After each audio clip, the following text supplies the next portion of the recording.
Welcome to another episode of the YDG podcast. And this time it's all about football. The World Cup fever is taking over all of us, but we want to ask some pertinent questions about sports and development in Ghana. And as young people, we want to understand how we can contribute to the future of sports development in our country, Ghana. And with me here, I have some distinguished delegates and an analyst from the IPPG. I have with me here Emmanuel, Akpagli, YDG Cohort VI. Obeng, Sefa, YDG Cohort VI. And I'm Eric Agyemang with International Perspective for Policy and Governance. So, with our guests seated, shall we zoom into the conversation? The Black Stars has all of us excited. Or not. Yes. So I'd like to know your first impressions about the Black Stars so far. What do you think? How do you see their performance? Honestly, I think they've done a very good job. Everyone living in Ghana right now is currently happy with their performance so far. When you look at their match with Panama, you could see that the guys were really on top of their game. They did a very good job. Kudos to UNG who did a very good job during the last minutes. When you look at even our match with England, we know England has premium players. They are very good. When you look at the likes of Harry Kane and Jude Bellingham, a lot of people were expecting Ghana to take a loss, but our guys did a very good job with that draw. So I think, honestly, from my perspective, I think they've done a really good job. And today we are hoping for the best. Yeah. Also, when you said kudos, it reminded me of our very own player. Yeah. Mohamed Kudus. Unfortunately, he's not with us. We have been saying so much. Yes, already. yes. Let's talk about England. Now, that was a tough one. Yeah. But surprisingly, it looks as if Ghanaians are very satisfied with how they played. Yes. And I've seen clips and then moments captured highlighting the fact that these were the people who are known to be the big boys in football. Yeah. But then they couldn't colonize the Black Stars again. What do you think? I think, unfortunately for us, this time around, on the pitch, our former colonial masters couldn't achieve their targets, right? Because even when you look at the history of football arrived in Ghana with the British. It was being played in schools. It was being played by the British Army and in towns like Cape Coast and Sekondi. Although football was popular before Ghana attained independence, it is still recognized as a colonial import. And also, when you look at it from the Pan-Africanism point of view, when our Black Stars are on the pitch, right, they are not playing for just Ghana. They are playing for the whole of Africa. And it is evident in competitions like the World Cup. When every African country is facing an European country, you can see every other African country rallying behind the African country. I agree with you. Exactly. Yes. So for me, I think our guys are doing a good job. Hopefully, we are just hopeful that today they are going to put smiles on on our faces. Yeah. Eric. Yeah. You think our masters, our former masters, will be proud of how far we've come in our sports? Well, I don't know whether they would be proud. But for us, yeah. Because going into this game, 2 months to the World Cup, we sacked our coach. Actually. Yeah. So we're a bit skeptical. And our past records with regards to the World Cup, not being able to go through the group stages, we're a bit skeptical. So having this performance... we're not playing our third game, but we've qualified. Yes, exactly. I think it's a very good thing for not just the Black Stars, but for the whole of the country. Yeah. And the beautiful thing about football is that it sort of serves as a unifier. It's only in football that you see there are no political divides, there are no ethnic divides. Everyone is coming together. Yeah. But even with that, we still know that there are pervasive challenges in our football and with our sports. That is limiting our potential. Could you take us through some of the things that you may have noticed that are pervasive challenges? Oh, well, I think with our football association to begin with, I think there's been a lot of structural impediments in our football association when it comes to the trickling down effects of authorities or the officials managing the football teams, I think Ghana has a stellar record of sacking coaches before a big tournament. It's no news now. And this was just 2 months. I just when you hear that a coach has been sacked from the national team, because it's a common occurrence. So I think more thoughts and more structure should be put in place to ensure that there is certainty and there is some security for these persons. Also, I think the trickling down effect of supports. I know football has quite a great buy-in from both the populace that watch it and both the governments compared to other sports. But I think even in that regard, there's been instances or reports of football officials or the association not managing the money they are supposed to give to the players well, not managing finances for transportation, finances for provisions, for training, a whole lot. So I think a lot of things should go into it. I think it all boils down to accountability, to be honest. I agree, because the national teams now are trying to rebuild from a scandalous past, and we are trying to go past that. How would you say that has affected football in Ghana now, and what problems are we still dealing with? There's a lot of question marks with regards to Ghana Football Association. We know that there is an academy, right? That if a player doesn't belong to that academy, it's very, very difficult for you getting into the national team, unless you are so good. You get it. So we know of certain players belonging to that academy and being led on into the Black Stars. Baba Rahman, for example. There's a lot of question mark, and people are asking questions, why he is part of this team. But we all know where it's from. So we have a lot of institutional and governance problem with, the Black Stars. GFA, a lot of conflict of interest, and it is in a way affecting our local league, because you can't have a president who also owns a team. That's conflict of interest, and people have talked so much about it. You can't have a president who would want to amend the constitution to go for a third term. You can't do that. You get it. So there are a lot of problems with our GFA, and for some reason it seems when we do so well, it overshadows it. It covers it up. Then we go back to the drawing board. Then these problems resurfaces. So there are a lot of institutional and governance problems that we really need to deal with going forward. This unsavory cycle. Yeah. The Black Stars done so well, and then all the issues seem like they are going under the carpet, and then we are right back to those same issues. How about our infrastructure? Do you think we have the right support when it comes to the infrastructure to support football development, football activities, sporting activities in the country? Infrastructure can be categorized in two ways. We can look at the physical infrastructure and social infrastructure. So with social infrastructure, we can talk about how socially we get together through football. So like viewing centers such as the watch parties that they are having, through the media, having commentaries in our local languages. And also we can also talk of the Ghanaian community abroad. These are infrastructures that promotes football. And all these sums up to what, let's say, Benedict might talk about. He talks about an emerging community whereby people, wherever you are, feel as if they are community because of a social activity or a common goal. So with the social infrastructures, yes, we do have them. But when it comes to physical infrastructure, we've been doing well. At least we have Botiman people, we have that. Do we have some of the centers for local coast football? Do we have it? I think we do have some. People are complaining that the AstroTurf is one of the most useless infrastructure there is, because you don't open it for grassroots football. Why do you have it?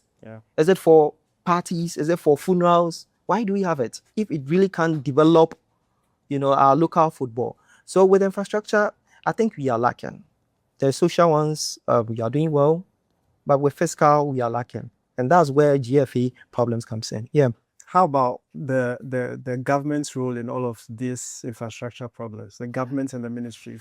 FIFA is intentional. Government shouldn't interfere in football, because we've seen in instances whereby people do so bad that they get back, the government just dissolves the team. We've seen that, we've heard that. So FIFA abhors, government interference in football. But then again, it's very difficult when you have most of your funding from the government, because whoever gives you money controls you. You get it. Yes. So for us to have government not interfering, then government shouldn't fund football.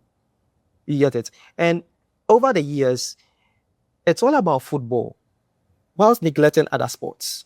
Let's talk about that. Because I grew up learning about Azuma Nelson. I grew up seeing videos of Bukum Banku and all his tricks, Aite powers. But these days, it's all about football. But how do you think we ended up here? Well, for me, I would like to point this out. I have this colleague of mine, right? He's done with school. After his SHS, he's gone to the university. And the pattern is that right after university, get a job. Yeah. Right? And, be able to cater for your needs.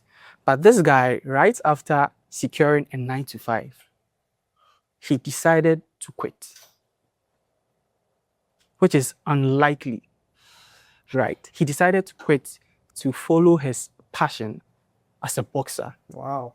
Exactly. As a boxer, Interesting. you understand, with no support, right? He decided to start because it's something that he has been passionate about. And you can imagine this. So there are many people who would like to go into these areas. Exactly. Exactly.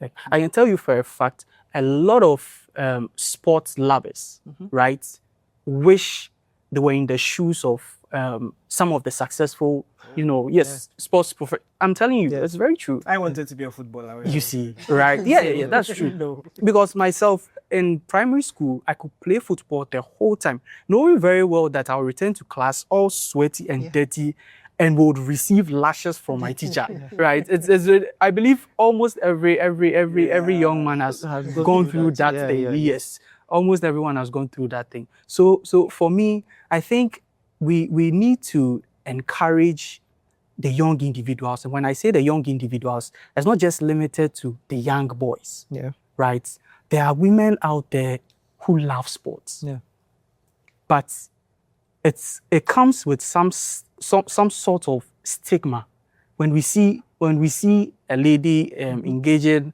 in sports, like let's say football or boxing. How many women do we even have in the sporting industry? You understand? In the boxing industry as well. So I think it all boils down to the support that we give the individuals who have made up their minds to venture into sports, whether it has to do with boxing, whether it has to do with wrestling, whether it has to do with... There are so many... Funny thing is, out there are a lot of sporting activities that you can never even think of.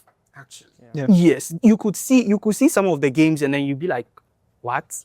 Is this also a sporting activity? But I could tell these people are making good money. They are doing what they love, right? And there's a different kind of feeling when you are being paid for doing something that you love, right? Once you are able to do it well, I mean, you are going to reap the benefits. And that's one side that we probably need to hone in on, right? Economic potential, because other sports have the potential to bring in revenue, to bring in income, even tourism potential. Recently, there was an All-African Games or something of the sort in the country. That was an avenue for economic gain. Yes. So investing in other sports is not just... Right. And at the grassroots, it's very, very important. I was actually discussing this with a colleague. With other sports, you might need other equipment. Because I remember when I was in primary school, all that we needed was papers. We just fold them together. Even so. Yes. And we start playing. You get it? Now, for us to have other sports in it, we need to be deliberate. You get it? So at a grassroots level, or in our schools, let's say we can have a mini ring with maybe boxing gloves, Yeah. and they practice. Yeah. You get it? If we want tennis, it's the same. Because in our primary schools, unless you as an international school, but Santo school, who did play tennis? You get what I'm saying? Tennis is more like a luxurious, I don't know, sports or something. Swimming sports. Not to even talk about golf. golf and others. You get what I'm saying? Yeah. So we need to be very intentional and deliberate, especially at the grassroots level, so that the government can invest some of these things at that level, so that we grow up doing some of these things. That is why it's always football. Because football, we don't need much. Yeah. I even remember we use sure. The ball is sure. Yeah. And it works fine. Yeah. Even tennis ball, instead of using it for tennis, you play football with it. Yeah. So it is everywhere. You get it. So at that level, you see a lot of people developing themselves when it comes to football. But for other sports, it isn't. So that's where the government needs to be deliberate, intentional about some of these things, so that at least some of the other sports can also spring up. Yeah. Mano, how do you see the opportunities in that? Okay. Well, in adding to hers before the opportunities, I think when it comes to boxing, especially, I think in the Bukom arena, they've still not lost hope. I think the majority of the country have lost hope in that regard. When you go to Bukom, I think they are still forcefully trying to train the young lads in boxing, using the Bukom arena to its fullest potential. And even recently, I think Sharaf, during the 30 December, did a boxing tournament to promote it. Right. Legacy. I think it was a really good initiative, because for years now it seems football has overshadowed the other sports. And ideally, we understand football doesn't need much. With the other sports too, some would argue that the buy-in has quite reduced, looking at the recent trends of the new generation. Yeah. But I think there are still some people that are die-hard fans of these other sports, because from football, it's the excitement that drives us all. Yeah. From boxing, and knockout drives someone. They'll be excited to watch these. Even athletics, intercolleges. Yeah. And exactly. Oh. Intercolleges. Remember those zonals. See how we're excited about it. Right. So I think there just should be a connection between the grassroots talent and support some way, somehow. Because I think we are not going to get support from anywhere. Even with football on the professional level, they will still need a good shoe. They will still need a turf to train. They will still need facilities, training facilities. What have you? So I think when it comes to equipment, at least the government could do a little bit to help others. Because you mentioned the All African Games. I heard instances on news of bikers not having bikes, especially bikers representing our country, not having bikes, and had to borrow from other countries to participate in a race they had been registered by the government. The irony. So I think a lot has to be done, and I think there's a lot of opportunity. Just the 30 December, the boxing tournaments. Look at the diasporans that flew in to come and watch a boxing match, knowing that Ghana is a hub of boxing. We have the likes of Azuma Nelson, who became one of the first Africans to be put into the Boxing Hall of Fame. So it's really puts Ghana. Ghana seems to be the trailblazer. Like we are not seizing those opportunities. Yes. Very so. Very so. Because if you should ask a Gen Z now to mention one sportsman in any other sport aside football, it's going to be very difficult. Or to even mention 5 teams in Ghana Premier League. It's going to be very difficult. It's going to be very difficult to ask. But to add what my brother said concerning tackling it at the grassroots level, as a Saito alumni, right? As a proud Saito alumni, you can see that at the grassroots level, let's say during our days in junior high school or primary school, the football lovers are tagged as quote unquote kubolo. Yeah, true. On serious people, true. The real football lover, the guys who loved football, who were always playing football, were tagged as kubolos. You understand? There's a social behavioral component. Exactly. It's like there's a pattern that one is expected to follow, right? Once you deviate from it, you are being tagged with different names. You understand? Yes. So, and mind you, these guys, some of the guys who actually followed their passion. One of my guys is currently playing in Turkey, and he's making money. He's very good. I have a lot of guys who are playing in the Ghana Premier League. Some for Brecon Chelsea, some for Hartlepool Kotoko.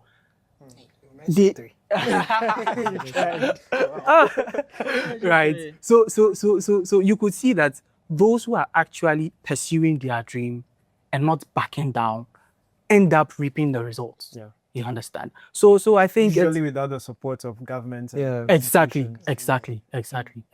So as my brother said, it is very important for us to tackle it at the grassroots level. Yes, and I think we'll be fine. We'll be fine. To also add up, in recent time, you know, is a track and field, the intercolleges. For me, I didn't even know it was all on social media. I've even forgotten the girl's name. It was between St. Louis, one girl, and they had to represent Ghana at the All African Games. Wow. Just from the intercolleges, and it was more like a rivalry, you know, between St. Louis and Ahmedia in Kumasi. Right. And the final was huge. You get it? It was, and it became a thing. Yeah.